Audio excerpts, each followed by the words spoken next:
Pani sudkyňa Lauková si robila len svoju prácu. Rozhodovala, ako sudca má, rozhodovala nezávisle a správne. Vzoprela sa tlaku predsedníčky súdu, ktorá chcela od nej iné rozhodnutie. A pani sudkyňa Lauková dostala za dôslednú obranu tejto sudcovskej nezávislosti ocenenie za vytrvalosť, za to, že nepodľahla tlaku, napriek tomu, že ju to stálo zdravie a napokon aj život. A mne je nesmierne ľúto pri tomto ocenení, že sa pani Lauková toho ocenenia nedočkala, že sme jej to ďakujem nemohli povedať osobne.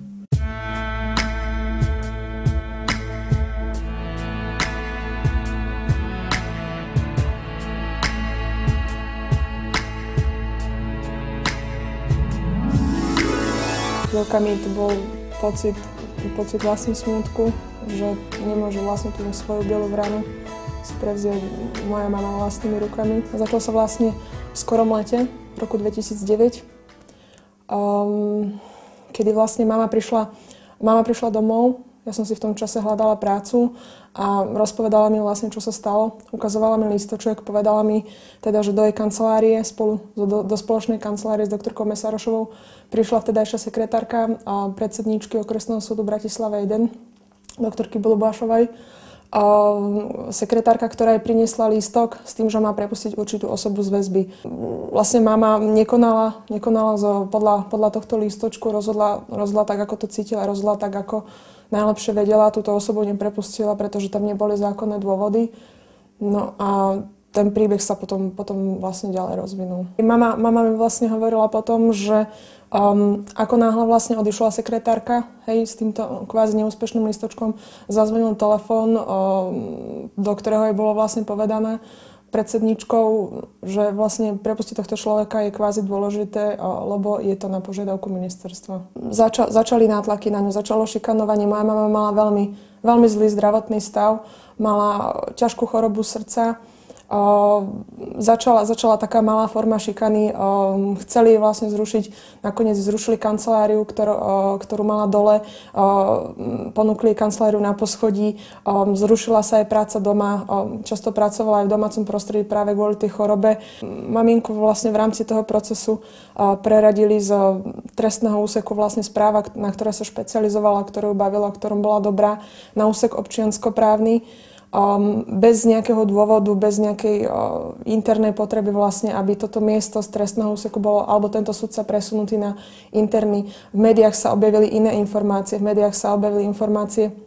že to bolo z dôvodu nekvalitného výkonu a nekvalitných výkonov doktorky Laukovej, čo nikdy nebolo potvrdené, pretože bola vykonaná kontrola krajským súdom, ktorá nezistila nejaké negatívne závery. Mama nebola nikdy disciplinárne stíhaná, nemala nejaké výrazné prieťahy.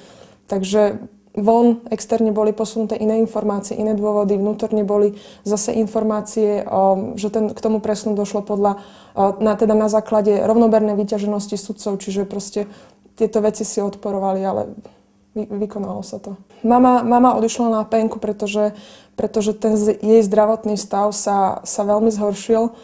Bolo to aj touto šikanou, bolo to aj postavením sudcov, ktorí vlastne niektorí ľudia odsudzovali za to, čo urobila, teda, že podala trestné oznámenie voči priamej nadriadenej. Mama bola na penke, choroba sa jej zhoršila, malo to priamy dopad vlastne na jej srdíčko a bola veľmi, veľmi často hospitalizovaná. Takže ona bola viacej v nemocnici ako doma. Na okresnom súde Bratislava 1 došlo po podaní trestného oznámenia k výmene vedenia. Pani doktorka Bulubášová pre tieto podozrenia, to nazvem, bola vtedajšou ministerkou, pani doktorkou Petrikovou, odvolaná z funkcie. Bola nahradená doktorkou Helenou Kožikovou, ktorá je členkou súdnej rady. Doktorka Kožiková, nedám inak povedať, môj subjektívny názor pokračovala v tom, čo začalo predchádzajúce vedenie. Moja mama bola na PNK, bola v nemocnici, doktorka Kožiková mala lekárske správy, dotazovala sa lekára, mala možnosť sa opýtať, v akom je zdravotnom stave. Napriek tomu podala z titulu jej funkcie na súdnu radu návrh na zrušenie vlastne nemocenských príplatkov. Moja mama bola vtedy v nemocnici, bola na jednotke intenzívnej starostlivosti kvôli srdiečku. Veľmi sa jej to dotklo, už v tej chvíli kvázi som s jej pomocou alebo za ňu bojovala aj ja. Snažila som sa dávať nejaké vyjadrenie na súdnu radu, snažila som sa vlastne nejak reálne im dokladovať nejaké ďalšie lekárske správy alebo niečo, ale bolo to všetko podľa mňa úplne zbytočné, nikto si tie vyjadrenia ani neprečítal a vlastne rozhodli iba na základe návrhu doktorky Kožikovej. Dospelo to bohužiaľ do takého štádia, že mama vlastne tento psychický tlak veľmi sa odrazil na jej zdravotnom stave a srdiečko to nezvládlo. Upadla do komy a práve v tomto naozaj najťažšom čase sa ku mne dostali vlastne tiché informácie, ako chodia vlastne vždy, že súdna rada sa zlákla a má záujem prehodnotiť vlastne odobratie príspevkov. Zriadila sa špeciálna komisia na súdnej rade, zriadil ju doktor Harabín. Bola som predvolaná na najvyšší súd, kde som vlastne sedela pred tými istými sudcami, ktorí vlastne pred pár mesiacmi maminke odobrali tie príspevky. Cítila som sa naozaj veľmi zle, keď som im musela rozprávať, čo sa stalo mojej mame, v akom jej stave. Dokladala som im lekárske správy. Pýtala som sa ich priamo do očí, prečo. Bolo na nich vidno, že vlastne chcú zrušiť to pôvodné svoje rozhodnutie. Pýtala som sa ich, prečo vo svojom predchádzajúcom rozhodnutí rozhodli tak, ako rozhodli. Bolo mi povedané, nemali dôvod neveriť doktorke Kožikovej. Takže keď takto funguje súdna rada, tak bohužiaľ asi prípad mojej mamy nie je jediný, čo sa týka vlastne objektivity rozhodovania. Vlastne skoro rok potom, ako bol mojej maminke doručený listoček do kancelárie, ako podala trestné oznámenie. Vlastne moja maminka zomrela.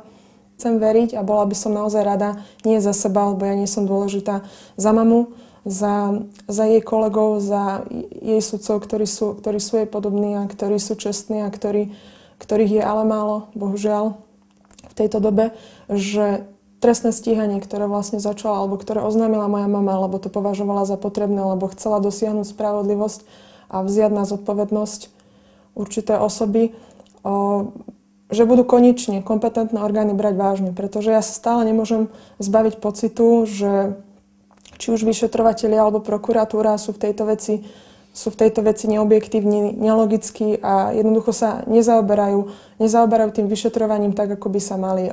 Chcem veriť, že tie interné a kulárne informácie, ktoré sa ku mne zo všetkých strán dostávajú, nemôžeš predsa očakávať, že proste niekto obviní sudcu, nemôžeš očakávať, že toto sa dostane pred súd. Jednoducho, toto sú informácie, ktoré sa ku mne dostávajú.